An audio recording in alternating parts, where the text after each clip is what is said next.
going on, Jerome's. So there's a ton of things still going on in free agency, but as of right now, here are how things stand. So I'm going to go through the offensive, defense, special teams, depth charts. And, all right, so gray, incumbent player. Yellow is a player that was acquired in free agency. And the blank, cyan, are where the Vikings still need a little bit of help, whether in free agency and or the draft and or just free agency after the draft, right? So overall, got to be feeling pretty damn good. So quarterback-wise, J.J. McCarthy, still want a veteran backup. I know that they have faith in Brett ripping ass, but yeah. Running backs, brought back Aaron Jones. I still have Ty Chandler in the fourth year of his rookie deal. Xavier Scott's on a future deal. I definitely want some depth and help in that running back room. Fortunately, it's a prodigious running back class. C.J. Ham still at fullback. Plus, Vikings want to run the ball more. Got to use C.J. Ham more. Absolutely. Vikings, pretty damn solid at 3 deep. Justin Jefferson, Addison, probably going to be facing his 3-game suspension at some point this next year. Jalen Speedy Naylor, coming off a career year. Can he capitalize and rise on up? It's possible. But definitely do want some more wide receiver depth, notably since Addison is going to get suspended. I mean, I wouldn't be mad at Cooper Kupp because he's going to be cost effective and also he's going to be cut, so it won't impact comp picks, as well as do need to add someone. I don't know if they bring Powell back. Trent Sherfield is already gone. He signed with the Broncos. So you do need some special teams contributing wide receivers and go from there. Although Thayer Thomas is a really damn good punt returner, so who knows. Tight end wise, so the cupboard's sort of bare behind Hockenson, Oliver. And Hockenson got to prove it this year. His contract gets very edible after the season. Josh Oliver's in a contract year. Munt and Muse are gone, so need some tight end depth there. Offensive line. Let's just look at this and just be like, baby. For all the haters and the losers who doubted Kwesi, they identified the issue, interior offensive line and defensive line pass rush, and just hammered it right away. So left to right on the offensive line, Christian Darrisaw, left guard vacant. Blake Brandel for now you can pencil in, but vacant. You got Ryan Kelly starting at center, Will Fries at right guard. Now, you want Fries to stay crispy. You want Fries to stay at right guard because underrated aspect of signing Kelly and Fries is that they're teammates for the last 4 years, and they've developed that chemistry on that side of the line. So have Fries stay at right guard, Kelly stay at center, obviously, and then Brian O'Neill right tackle. You're good to go. Now, in-house guys, they've talked about reducing Rouse inside, but at minimum, he'll be your swing backup tackle for Darrisaw and O'Neill. Brandel, who started last year, could earn his spot back again. He's in year 2 of that 3-year contract.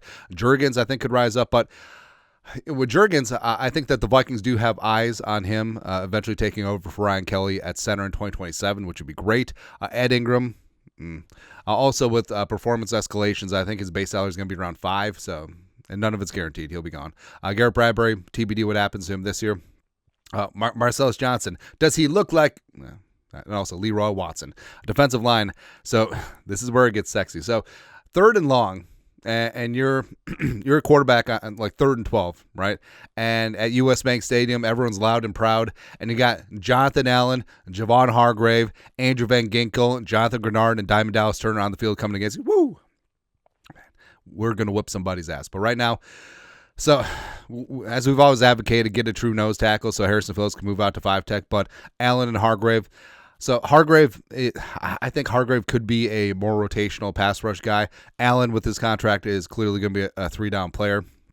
So he's going to be out there. Harrison Phillips, solid against the run as nose tackle. But also, don't sleep on the development of LDR, Levi Drake Rodriguez, a 7th-round pick last year out of Texas A&M Commerce, as well as Taki Taami on the nose. Jalen Redmond, they obviously like a lot. I mean, Redmond's doing some damn good things. And I think even with Allen Hargrave in there, Redmond needs to be on the field. Happy birthday, Jalen Redmond, by the way. Hopefully he doesn't get cut on his birthday, which is what the Vikings want to do.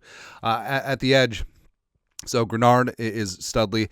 Van Ginkel's actually in a contract year, only signed a 2-year deal, so noteworthy there. Obviously could extend him. Diamond Dallas Turner, year 2, I think is ready to bust up some heads. Gabe Murphy as well as Bo Richter. Hey, Bo Richter. 2 UDFAs last year that they obviously love. Richter played some good special teams. Murphy, after he got back from injury, got some good run as well. Off-ball linebackers, Pace Jr. and Cashman. For my money, one of the best off-ball duos in the league. You do have Asma in the final year of his rookie deal, but would look to add some depth. I would love if they brought back Kamu Grugier-Hill. who I think is a very good backup as well as special teamer, and go from there. Secondary-wise, so cornerbacks, on paper, I like what they have, but they certainly can add to it. So you got Murph back on a premium deal. He's perfect in the scheme. Isaiah Rodgers coming in. I actually think that the Rodgers contract is a lot like when they signed Murph from Arizona. It's sort of a 2-year prove-it-ish type deal, and I think Rodgers does have that talent where his career got interrupted because of the gambling thing, but he'll be good to go. He's pretty sure bet. Mekhi Blackmon was penciled in to be a starter last year before he popped his ACL. Dwight Newton-McLaughlin, UDFA from Arkansas last year. I think that he deserves a much larger role. Safety-wise, so you do have Cam Beasley Bynum going to the Colts, and then you did re-sign Theo Jackson to replace him in starting lineup. TBD what happens with Harrison. They got to make a decision by Saturday. Otherwise, $26 million is fully guaranteed in 2026. We'll see. A jump in Josh Metellus definitely deserves a bit of an extension. Also, carry on my J-Word son, and also they brought in Bubba Bolden. Plus, everyone forgot about Najee Thompson. All right. Potentially one of the reasons why they're okay letting Trent Sherfield go is that Najee Thompson, special team star, is back from his knee injury, which is great. And then the Holy Triumvirate, Will Rackard, as well as they re-signed Ryan Wright, and Andrew DePaulo is still the GOAT long snapper in team history, outside of superstar Mike Morris, of course. All right. But overall, this defense is looking really, really damn good. And again, just pause right here. So the two deficiencies for the Vikings in the trenches, and you got to respect. I mean, even if you're a Kwesi hater or whatever, you got to respect what the Vikings have done in the trenches. They've been cost efficient and effective. Allen, Hargrave, both coming off of cut contracts. They fill a specific need, and also they don't count against comp picks, and you're going to be good to go. Really fired up. But your thoughts are thoughts. Sauntering through the Vikings depth chart. Let us know your thoughts, our thoughts, comment section. You guys are the best. You know what to do. Skol, production value.